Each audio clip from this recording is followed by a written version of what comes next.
Hello everybody, I know I promised some updates on the bike and some more questions, so I'm going to give you the brief overview once again. Jupiter Defiant, I got mine through Costco. Um, as you can see, I've done some cosmetic changes. I can't stand to leave things stock, I guess. But down to, the meat and potatoes, so to speak.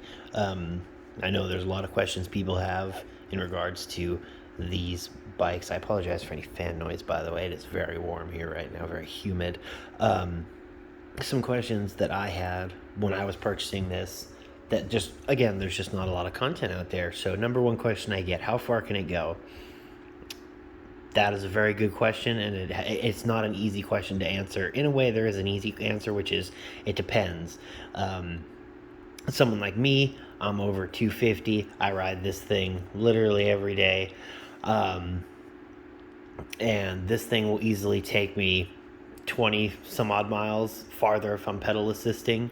And again, that's on a lowered pedal assist. It really just depends how you ride it. If you're going to ride it throttle all the time, you're going to get less range out of it. If you're going to be more sparing with your use of the throttle, which this does have, for those of you who don't have one, it does have a twist throttle up here. This is your gear shift setup here. And then you've got your little control module here. It's another thing too, now that I see this, cup holder. Indispensable. You're going to want a cup holder because you do not realize how badly you need one until you don't have it. And now that I have one, like I said, I ride mine to work every single day. It's a commuter bike for me. So obviously cell phone mount, very important. I got this one off of Amazon. I believe it's Lamical is who makes their Lamical. Makes this one. It's spring loaded. Very nice, very stable. You definitely want to make sure you use it the right way because I'm not that bright and I was using it backwards and the phone did fall out because it wasn't secured properly. But once I was aware of the issue and corrected it, it has been a great phone mount. I've taken this thing off curbs and all kinds of stuff with pretty decent impacts, and yeah, phone stays nice and sound. This is just a standard run-of-the-mill cup holder. I have mine on the inside. I had it on the outside. I don't like it on the outside. I don't know. It just feels like it gets in the way more. But yeah, and then again, as I've covered before, the speaker, they can't hear you coming. You don't have pipes. This is your next best option. You can play whatever you want. Now this setup is temporary. I haven't gotten the setup I want yet, so obviously I'm a zip tie technician if you can't tell. This is a light I've been using in favor of the built-in light. Now, the built-in light is absolutely bright enough for nighttime riding. It is tremendously bright. It's great. However, again, with how far does it go? Using the light draws directly off the main battery. So when this is on, yeah, you can see, but you're actively taking from your fuel source, so to speak.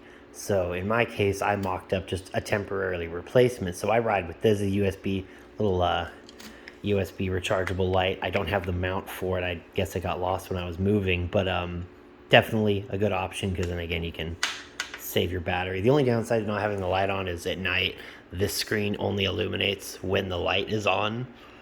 So obviously, push the button, turns on, push the button again, the screen lights up, and you got your light. Now, make sure this turns off. That's another thing. You gotta make sure you hold it to get it off.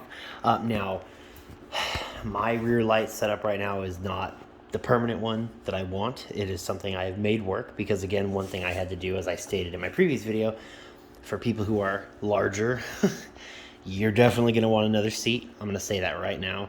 This seat is the stock seat, for me at least. For some people, I'm sure it's fantastic. For me, it was woefully inadequate. I got this seat. This is called the Big Softy 2, I think. I got it on Amazon. Great deal. It was like 30 some odd dollars. Now,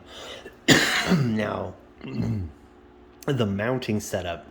My mounting setup on this is weird as hell because I didn't get the right bracket when I ordered it. I ordered the wrong bracket, but I made it work. And it's functional. It's stable. Makes a little squeaky noise because it is a Springer seat. You got the big springs on the bottom, so they do make a little noise. So what I did is I ended up taking from the Jupiter Defiant stock seat, I just disconnected the light assembly, which it still functions, but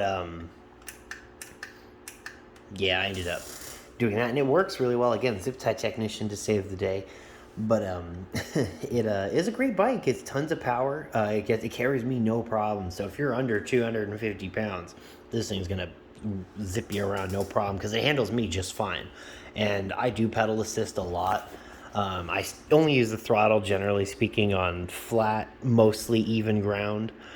You can definitely use it on slopes stuff, again, depending on your weight and things like that, how much you're carrying, and it will zip you along. Now, again, from the factory by law, this can only go 20 miles an hour. But there are ways to make some changes in the system here to allow it to be used to its full potential. Which, if you're going downhill, I've gone as high as 40 plus. But if you're just moving along on flat, even ground, no breeze, nothing, no crosswind, nothing like that, you could easily push 30. 750 watt rear hub. So you really do have to have that conversation with yourself. Do you want a mid drive or hub drive? Personally, the hub drive for me is great because it's on demand power, completely independent of your pedaling, which is kind of nice in some ways because you could be mid pedal and be like, oh man, I need a second, and you can hit the throttle and it's going to go. As opposed to, I suppose I don't have a mid drive, but I would assume there would be some technical issues with that. But anyways, that's neither here nor there. Bike lock is a must. Titanker, that's who I use, also Amazon. I recommend also having on this side, this is a handlebar bag usually, but I have it attached to the side here to hold the tools and whatnot. The multi-tool this bike comes with is really good. It's very robust. It even has holders for sockets, which I will pull that out here. I don't know why I didn't have that ready for y'all. But yeah, it's a very robust, let me put this down. It's a very robust multi-tool. It has sockets. It has a way to use the sockets right here.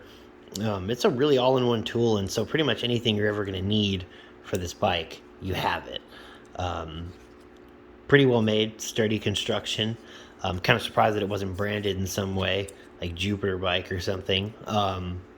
Yeah, so great bike, good investment, great for commuting, comfortable. The setup is a little unorthodox looking at first because it looks like a huge gap between here and here, especially in this angle.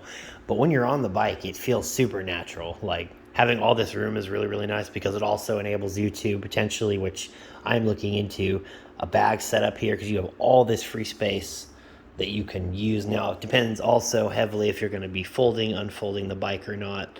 I generally tend to not unfold it, but that's just a personal preference. I don't really have a need to, but I can see if you were in like an apartment or something where you would definitely want to fold it. What is great, and I do use all the time, especially at my job, is the folding handlebars. It's great because if you're going to put it in a hallway and you're like, hey, I don't want it to take up a bunch of room. Like, if it was just the bike, it's not a big deal. The handlebars are in the way. You can always just like unhook them and kind of lean them against the wall.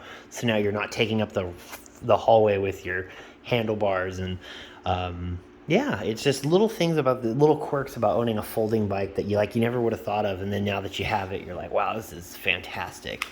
I definitely look forward to seeing what developments they make. I have been corresponding with Jupiter Bike about upgrades, because I know some companies, they'll make like upgraded controllers or upgraded hub motors or mid-drive conversion kits. Like, they make there's changes. Oh, you want suspension on the front, here's a front end that's where these there's suspension on the forks or something. And they did say there are developments coming, so I'm definitely going to be checking in on that. I am looking at getting the rear rack as well. I obviously don't have it currently. But yeah, I will have updates for y'all on this bike as they progress. I am looking at potentially, not anytime soon, looking at battery upgrades or maybe changing out the 750 for a 1000 watt. Things like that have crossed my mind. It's that tinkering spirit. I just have to mess with it. But for now, it's a commuter bike, stock out of the box. Charge is great, about 6-hour charge time. It is fully charged just now, so simple as just, and we're done. It's fully charged. The one thing that is really prevalent on this bike that I'm going to point it out here so you can actually see it. The battery indicator is at full. Now, this can be trusted to a certain extent. as well as the speedometer. For me, generally speaking, if I use Strava or something similar, it tends to be about 2 to 3 miles per hour behind GPS tracking. So I don't know where the inaccuracy is there, but significant voltage sag will occur, especially if you're throttling a lot. But if you ease off on the throttle and start pedal assisting more, it will regain bars. So that's something to remember, because I've been in some situations where it's dropped down to like 1 or 2 bars and I start to kind of get worried. But you go, oh, just ease off the pedal assist, take it down 2 levels, pedal a little bit more, and you can recoup some of that lost energy, because I guess it's more of probably an estimated remaining or something to that effect. I'm not entirely sure. I did request technical specifications for this bike for the purpose of doing a better in-depth review of what you're going to be getting. What we do know: 48 volts, 750 watt continuous, 11. I think it's 1130 peak. Don't quote me on that. I know it's in the 1100s. Now, as far as 10.4 amp hour battery, or is it 14.4? I can't remember. I have to double check, but it's in that range. So definitely not the biggest battery ever on an e-bike. That's probably, if I'm being honest, that's the one gripe I have about it, is that its range could be so much better, but it's hampered by the fact that the battery is contained in such a small location, which wouldn't be a big deal if there was, like, again, an upgrade where, like, oh, you can mount a tray with a second battery up here that can be paralleled in, and now you've doubled your range. So now you're doing 80 miles pedal assisted, potentially, or what have you.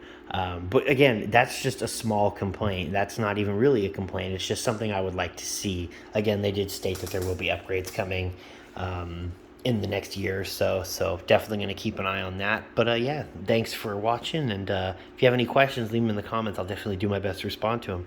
Thanks, guys.